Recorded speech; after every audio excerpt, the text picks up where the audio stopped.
श्री राधा कृष्णाय नमो नमः। सर्वप्रथम मैं भगवान श्री राधा कृष्ण के श्री चरण कमलों की वंदना करता हूँ। आप सभी भक्त श्रोताजनों को भी सादर नमस्कार करता हूँ। ग्रंथ श्री श्री राधा रसुधा निधि से आज हम उस अध्याय का श्रवण करेंगे जिसका शीर्षक है रास में मंजरी की सेवा, जो इस ग्रंथ में इस प्रकार से वर्णित है। श्रेष्ठ हास्य रस समन्वित मोहन अद्भुत विलास रासोत्सव में विचित्र तांडव के प्रकट होने से श्रम के कारण जिनके गंडस्थल स्वेदाद्र हो गए हैं, मैं उन नगरीमणि और रसिक शेखर का पाद सेवन और ललित विजन द्वारा आनंद पूर्वक कब भजन करूंगी। रसवर्षणी व्याख्या। श्रीपाद का स्फुरणगत आस्वादन अति विचित्र है। फिर स्फुरण के अभाव में चित्त विक्षेप और स्फूर्ति के देवता को उसी भाव से पाने के लिए लीलास्मयी प्रार्थना में अनुभूति के रस से युक्त है, तभी लालसमयी है। कारण श्रीपाद की क्या स्फूर्ति का विराम, उनके अनुभव का अभाव कभी नहीं। जो प्रेमिक है उनके पास अनुभव के अतिरिक्त और कुछ नहीं रहता। जो भजन में कुछ अग्रसर होते हैं उनके पास भी थोड़ी बहुत अनुभव परंपरा रहती है, अन्यथा वे रहेंगे क्या लेकर। जब चिन्मय आवेश में स्वामिनी के निकट रहने को मिलता है तो वह अवस्था कितनी मधुर होती है। अनुभवी सदा उसी रस में डूबा रहता है। श्रीपाद महाभाव्य राज में है, अतएव उनका स्वरूपावेश स्वाभाविक है, उसमें कोई कृत्रिमता नहीं।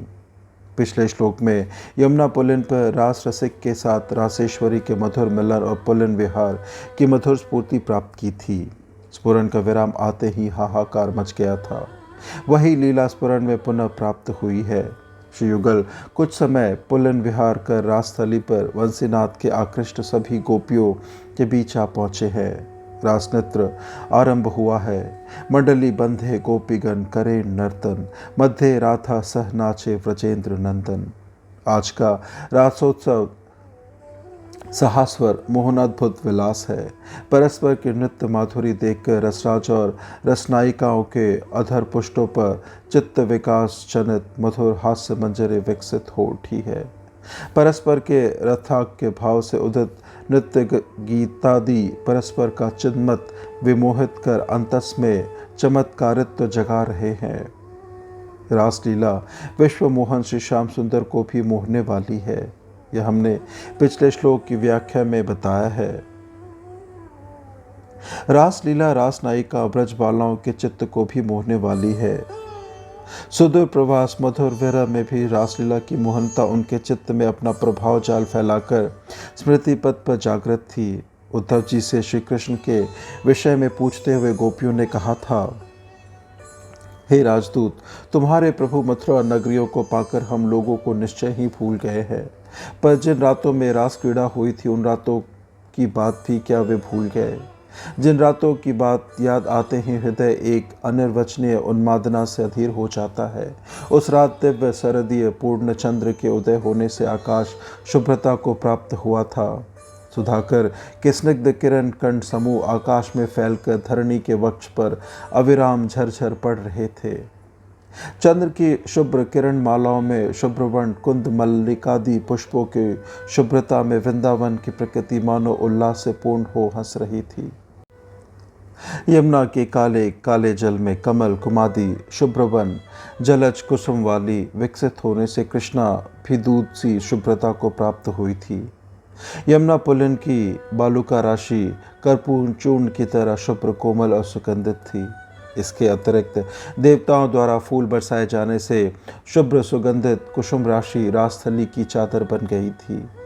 हे यदु प्रवीर, उस रास रजनी में रसिक नायिकाओं के नृत्य के समय कटी की किंकणियों, चरणों में नुपुरों, हाथों में वलय आदि से जो सुमधुर ध्वनि हो रही थी, उसने विविध वाद्य यंत्रों की ध्वनि को भी तिरस्कृत कर दिया था।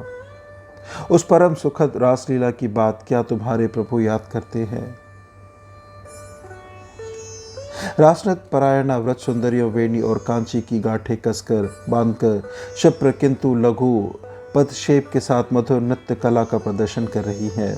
नृत्य भंगिमा के कारण व्रत सुंदरियों के शीन कटी देश मानो भग्न प्राय हो गए हैं।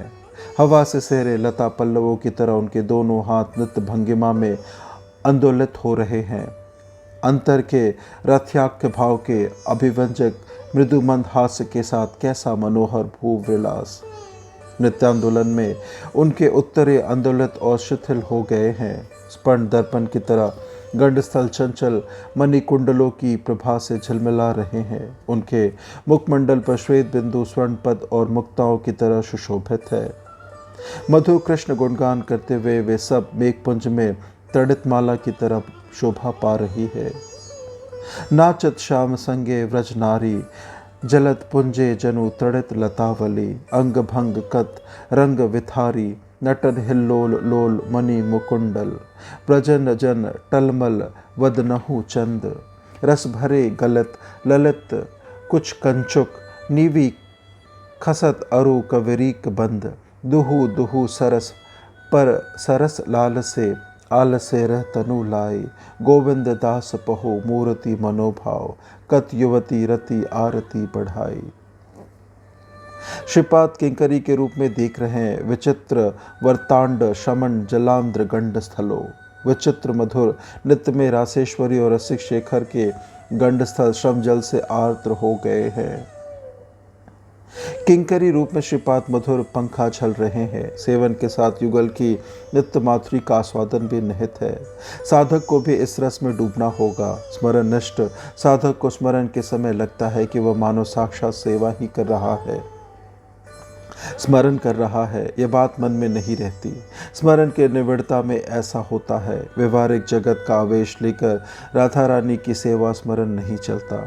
साधक प्राकृत संस्कार त्याग कर धीरे धीरे अप्रकृत वज्रस का संस्कार अपने अधिकार में करता है।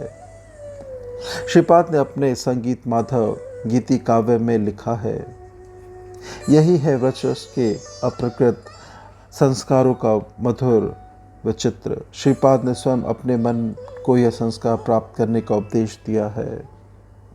रास नृत्य का अवसान हो गया है। नृत्य के अंत में रत्न सिंहासन पर बैठकर श्री राधा माधव विश्राम सुख भोग रहे हैं। किंकरी के रूप में श्रीपाद मन में परम आनंद लिए रसिक शेखर और नागरी मणि के श्री चरण दबा रहे हैं। लालन शब्द का अर्थ है स्नेहपूर्वक पालन करना। जिन पाद पंकजों के सवाहन रस माधुर्य की लालसा में विपुल उत्कंठा लिए इतना समय बीत गया, उन्हीं पद पंकजों को अपने वक्ष पर देख कर किंकरी परमानंद में आत्महारा है। नित्य से श्री युगल के चरणों में वैवश्य आ गया है। किंकरी के स्नेहपूर्ण पाद संवाहन की निपुणता के फलस्वरूप जो सुख मिलता है, उससे श्री युगल की आंखें आधी खुल आधी बंद है। किंकरी के आनंद की तो सीमा नहीं, सहसा स्फूर्ति रुक जाती है। श्रीपाद हाहाकार कर के साथ प्रार्थना करते हैं, तुम दोनों की चरण सेवा और पंखा करने का सौभाग्य प्राप्त कर मैं कब धन्य होऊंगा, मैं कब धन्य होऊंगा। इस प्रकार से ग्रंथ श्री श्री राधा रसोधा निधि से आज के अध्याय की संपन्नता होती है, जिसमें हमने रास की मंजरी की सेवा का श्रवण किया। श्रवण करने के लिए और अपना बहुमूल्य समय देने के लिए आपको धन्यवाद। त्रुटियों के लिए क्षमा प्रार्थी हूँ। श्री राधा कृष्णाय नमो नमः।